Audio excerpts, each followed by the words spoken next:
يختار اسلام قريش، يقلع على اليسار عند محمد مطوس، يمشي الرقم 10، يمشي الكابيتان يلعب عرضه تومسون، ولكن بيوك موجود، بيوك موجود. تدرج طيب بالكرة من اولاد تاجورة، تدرج طيب بالكرة من ابناء بالاشهر، ولكن خالد بيوك يتواجد في المكان كرة سريعة لمصلحة فريق رفيق، هي لا، ولكن الحارس خالد بيوك اللي تابع كرة ناتوبا اللي كان يسجل. كودالي يلعب كورته للقنطري، القنطري هي محمد وحيدة يسدد، هي لا، هي الحارس عربي أمامية دروغوبو، فرصة الهدف الثاني ومتابعة جيدة من خالد بيوك. باسكال دروغوبور يفشل في تحويل الكرة للشباك، ومتابعة جيدة وتألق للحارس خالد بيوك. تمريرة بالمقاس من عمر عربي وراء الدفاع. باسكال دروغوبور صاحب الهدف الأول يستلم بشكل جيد، والمتابعة من حارس المرمى خالد بيوك.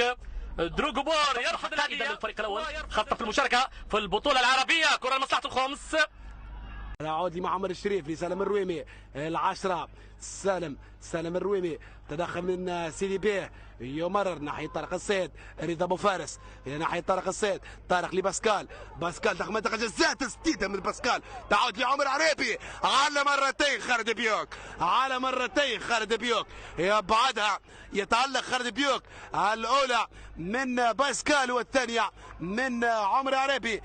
كاد أن يحرز عمر عريبي الهدف الأول او الهدف التعديل، امامنا الاعاده بالعرض البطيء بدون الفريق رضا ابو فارس لعمران الطيب ناحيه باسكال، سدد باسكال، ابعدها خالد بيوك، واجد عمر عريبي، سدد ومن ثم ابعد خالد بيوك الكره.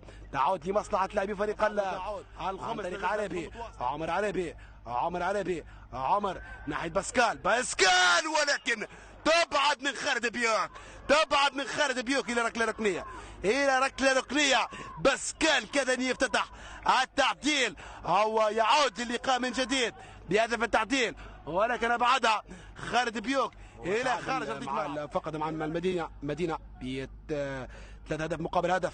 نتابع الركله الركنيه، عرضيه داخل منطقه جزاء، تصدق العمامي، الاروع من خالد بيوك، تألق من خالد بيوك، والاروع من مصدق العمامي الرأسية، ولكن يبعدها امامنا مصدق وامامنا التألق من خالد بيوك. احمد خزام لعمر عريبي، عمر عريبي داخل منطقة الجزاء، يا عمر عريبي تسديد الكرة، ولكن خالد بيوك يتألق من لا زال خالد بيوك للمرة الثالثة، والتسديدة من عمر عريبي، عمر عريبي يسدد ويتألق خالد بيوك حارس مرمى فريق الظاهرة. هدف محقق يضيع عمر عريبي امامنا الاعاده، وامامنا التوغل من عمر عريبي والتسديده بالقدم اليسرى لمصلحه لاعبي فريق الخمس. ينفذ الخطا سريعا عمر عريبي، يدخل داخل منطقه الجزاء، تسديده الكره من محمد للاقي، كره لمست يد. امامنا الاعاده للفرصه الاخيره لفريق الظاهره، لكن اكيد لمسه اليد هي حديث الساعه. ركله الجزاء عند اللاعب اوسكار، هل سيحقق المبتغى؟ هل سيضع الجول؟ هل سيضع الكرة الأولى والهدف الأول لفريق ساريا؟ سنستمتع مشاهدينا الكرام، حوار أكيد بين أوسكار هذا الإيفواري وحارس المرمى خالد بيوك.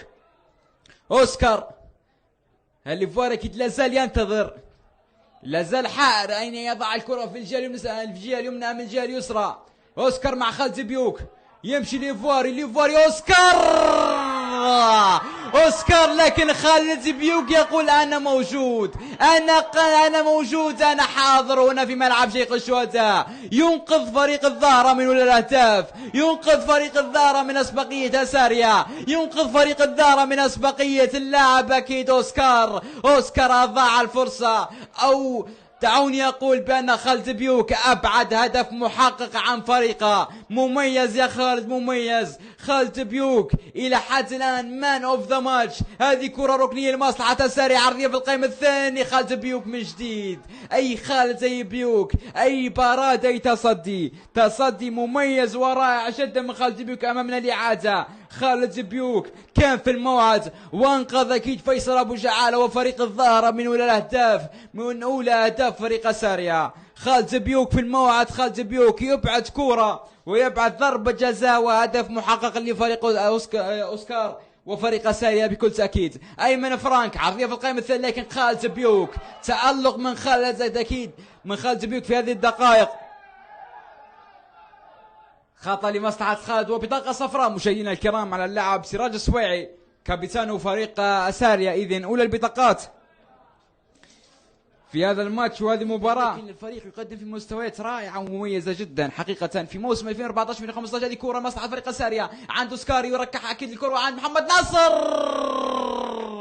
محمد ناصر بتسديدة مميزة ورائعة جدا، لكن الكرة اصطدمت بالعارضة ولمست أصابع الحارس خالد زبيوك لتصبح ركلة ركنية لفريق أساريا. إذا محاولة هنا محاولة هناك، كرة لمصلحة أساريا، كاد أن يحرز الهدف الأول في اللقاء، لكن الكرة من حسن حظك خالد زبيوك